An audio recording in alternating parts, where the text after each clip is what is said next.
Welcome back to the Happy House Hacking Podcast, the podcast designed to help young people in California navigate the path to happy home ownership. Now, if you haven't been paying attention, there is major change taking place right now in the real estate industry. So today we're going to walk through what this change means for buyers, for sellers, and for realtors. What's happening? Basically, there was a lawsuit filed against the National Association of Realtors, and the Department of Justice has been issuing changes that need to take place in the real estate industry to become more fair, more transparent, and give buyers and sellers more options. So essentially, what took place is what we are calling the decoupling of commissions. And simply put, that means that the seller is going to be responsible for paying their agent, and the buyer is going to be responsible for paying their agent. Makes sense, right? You are getting a service from your agent, and obviously they can't work for free, so they have to be compensated fairly for their services. And what this does is it simply shifts the responsibility and the burden upon the person benefiting from those services, where in the past, the listing agent split their commission with the agent who brought the buyer. So that's going away, and we're going to dive deep into what this means for buyers, sellers, and realtors. So let's start with buyers. All right, let's say you're a buyer. You're a first-time home buyer. You are working hard. You are saving your money. You have to get a down payment, and you have to get your closing costs saved, right? And so we know down payment minimums can be 3.5%, 5%. Those are some of the lower down payment options. You also need your closing costs, which are typically 2 to 3% of the purchase price. Now, buyer's agent commissions, since they've been decoupled from the seller side, they come over to the buyer side of the transaction. And so you are going to need to budget for your buyer's fee as well. Essentially, their fee has become part of the buyer closing costs. So what this means, how do you pay it? Well, number one, you want to make sure that you're hiring a real estate agent that actually brings value to you, someone who's going to earn their fee. And if you think about it, in any industry, contractors, lending, CPAs, accountants, attorneys, not all people are created equally when it comes to the trades. Not all people are going to give the same level of service. You can go with option A and it may be way cheaper, but have you ever had option A not work out very well, or the service was terrible, or they didn't complete the job the way you expected and the timeline you expected? It happens all the time. Sometimes you have to pay a little bit more to get that better quality service. And so in real estate, it's the exact same thing. So before you choose to hire a real estate professional, you should be sitting down for a consultation to interview them. What do you do for me? What level of value do you bring to me in the transaction? Because if I have to pay you a fee, I want to know, what am I getting here? What is it that you do differently from other agents out there? Are you full-time or are you part-time? Because part-time agents aren't able to deliver that same level of service. Here's a great example of how this plays out. We had a client that we knew exactly what they were looking for because we had a buyer consultation and sat down in our office and did a complete overview of everything they were interested in. Then through our office, we've got about 200 agents in our brokerage. We do about 10 to 15% of the market share, meaning 10 to 15% of the homes are coming through our office. And so by going to one of our team meetings, we actually learned about a listing coming up in the neighborhood that our clients are really interested in. It was off market, coming soon, kind of a little office exclusive is kind of what they call it. What that meant was we were able to get information about that house before it hit the market. We found out the address. We got some photos. We looked up the old listing online, saw what it looked like when it sold previously. And we were able to get so much information, so much value to our client. We actually were able to write an offer sight unseen before anyone else had gotten into the house. And guess what? There are actually 12 offers on the property. 12 offers. But we were persistent. We kept following up with the listing agent. We kept asking, what do we need to do to sweeten the deal? Where do we need to be? What price do we need to have? What types of concessions did the seller want? And we were able to win and get our client's offer accepted, even though we were competing with 11 different buyers, some of whom had a higher offer price than we did. So, who you work with matters. Is your buyer's agent actually hustling for you, finding you those off-market deals? Or are they a part-time person who is just going to open up doors for you? Because if they are, they're not delivering a ton of value. And if there is no value, then obviously that person is going to be willing to do their services cheaper or nearly free. And I think we will see that. There probably will be door openers, people who just run around opening doors for buyers, and they charge maybe like an hourly rate or per door fee. So that's the difference. We're a full fee, full service team. So we provide way more service than other agents out there. So, for example, now let's say you're under contract. What's your buyer agent doing for you? In a transaction, did you know that there's actually like 180 steps in a transaction from start to finish? How do you know your agent is staying on top of it and making sure that nothing slips through the cracks? Well, on a highly professional team like the Schwaegerle team, we have an admin and a transaction coordinator, and we have checklists that we go through every single week. We check off all the boxes to make sure that nothing slips through the cracks. And we've added things to those checklists over the years. We've helped over 200 families. So we've been able to see, okay, this is important. We need to add this to the checklist. This is important. We need to add this to the checklist. And we also had that checklist delivered to us by our coach, who coaches people who've had thousands of transactions. So the checklists are very hyper local. And for example, like in San Luis Obispo, you need a sewer lateral inspection before you can close escrow. Sellers need to make sure that gets done. So you got to make sure that doesn't slip through the cracks. You need a retrofit certificate to make sure that the plumbing has low flow toilets, low flow sinks. You need to make sure that you get the retro certificate taken care of before closing escrow. Another thing that we do that most people aren't going to do is we actually go and pull permits. We want to know, hey, what's permitted on this house? What's not permitted on this house? So many times our clients, our buyers are asking us, hey, what is like permitted on this home? What wasn't permitted on this home? Most agents are like, well, you can ask the city. Yeah, it's your due diligence period. Go find it out. We are taking that next level, taking it up a notch, delivering that level of service. Hey, we're going to request that information from the city or the county for you because obviously you're busy. You need help. That's why you're hiring our team to help you navigate the transaction. And then it comes down to inspections. If you had to go and call a bunch of people off the internet, like, hey, I need you to come inspect this house. I'm in escrow. Your agent isn't doing their job. And some agents, they may not even do this for you, but we do. We will schedule home inspection and pest inspection with qualified individuals that we've done business with, that we trust, who will do a good job helping us know how the condition of your home is. Once we have those reports, we will go through them with you and we will help you negotiate to make sure we save you time and money. We can help get credits. We can help get a price reduction, or we can help you by asking the seller to complete repairs for you. So those are things that a great buyer's agent is going to be doing for you in a transaction. And if they aren't doing anything for you like that, well, then is that the person you really want to be working with?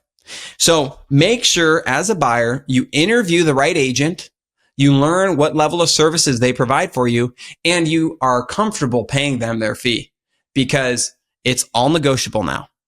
And there's no guarantee the sellers are going to offer any concessions to help cover that buyer agent fee. And so you need to be comfortable curing the gap in the difference between any concessions they're offering and what the buyer fee is. We recently had this happen where we've been doing this for years. We've always been doing a buyer consultation and getting a buyer broker agreement signed, meaning, hey, you're my agent, you're my client, we're working together. I will show you property. I will negotiate for you. I will help you through the process. I'm your fiduciary. And we have a fee that we put in our buyer broker agreement, and the sellers were offering a lower amount of compensation.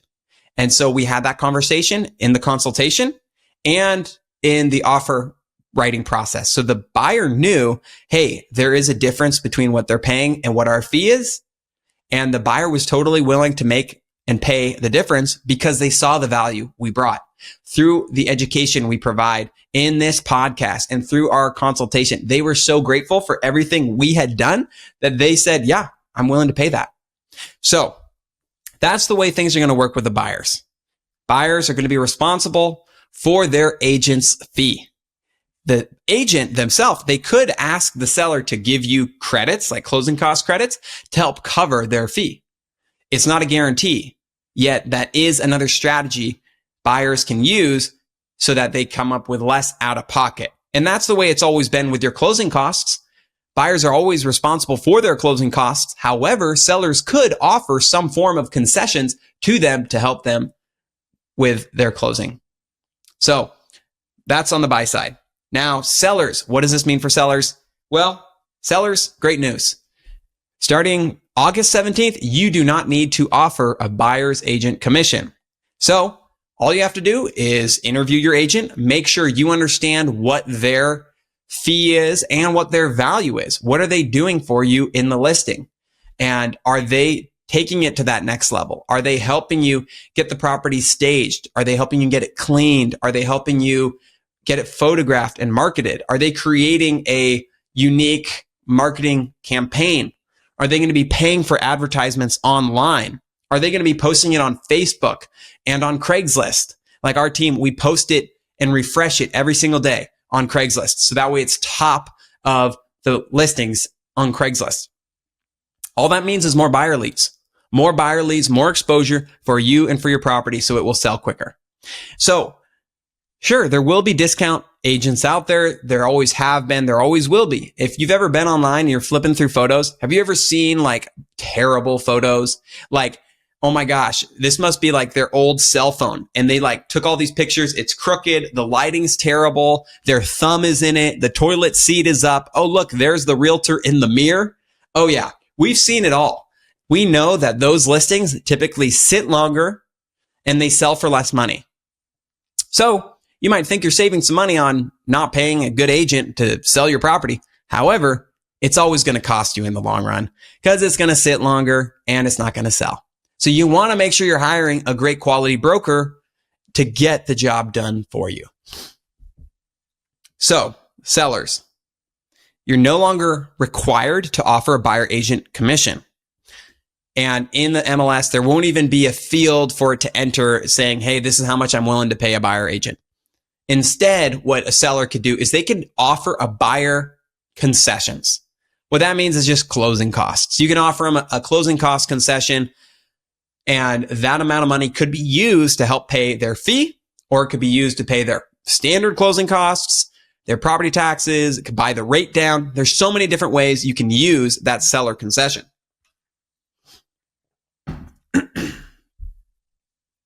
And so the seller, in order to incentivize buyer's agents, they may be willing to put out that concession.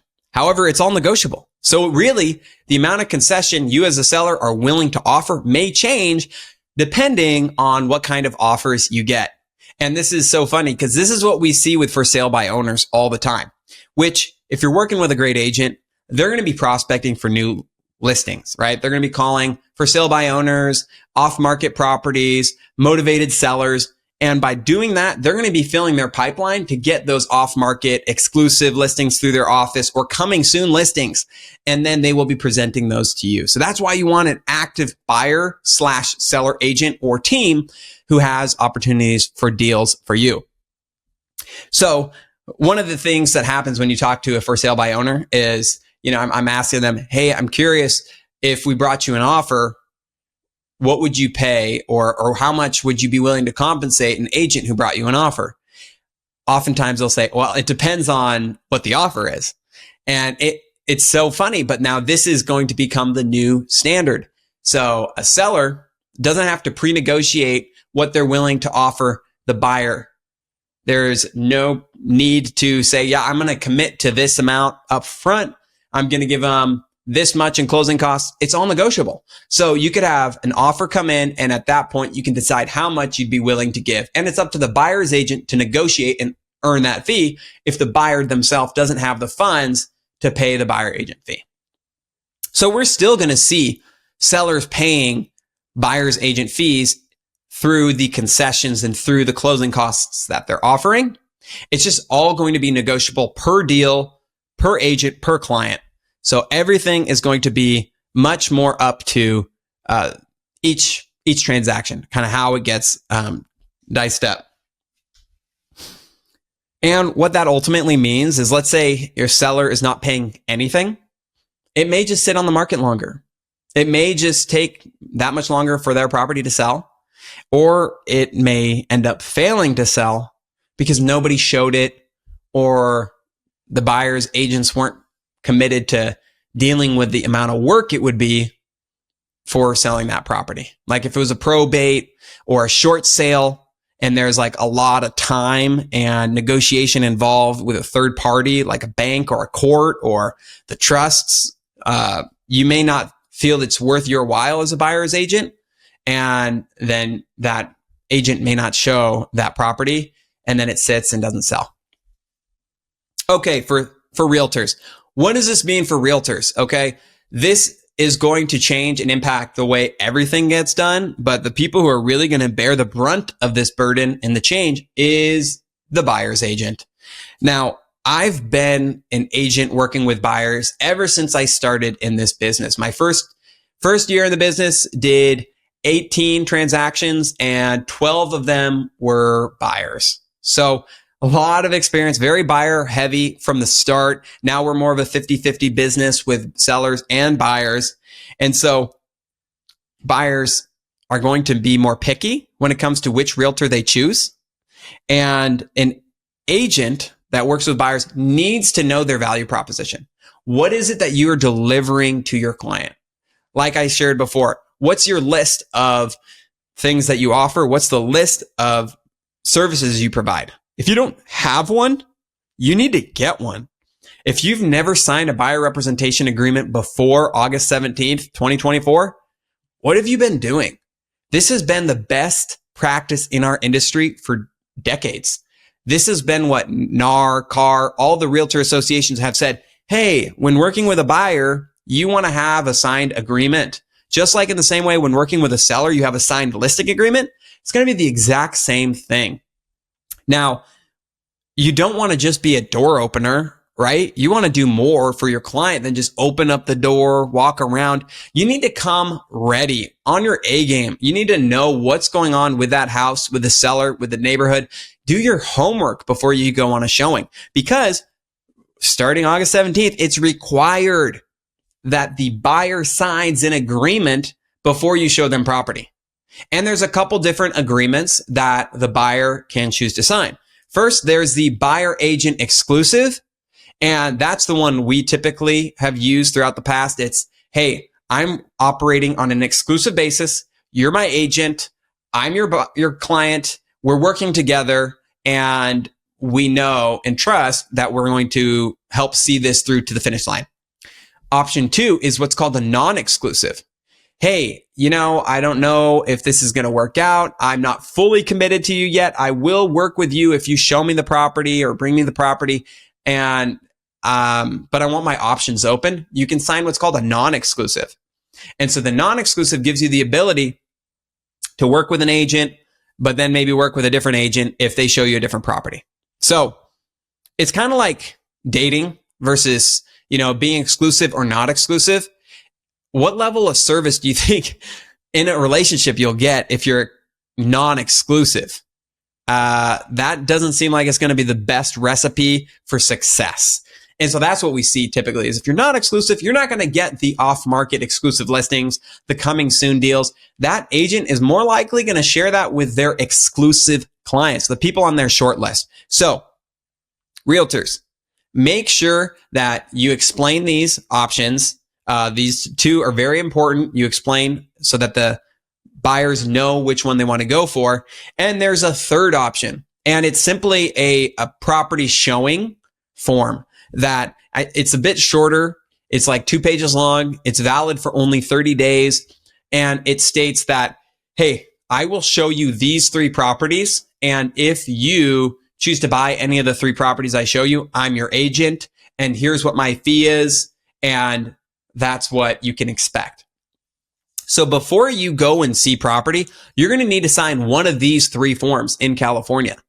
And so just be aware, as the realtor, you need to explain what these forms are and how they work, how they benefit your client, and what your client can expect when working with you.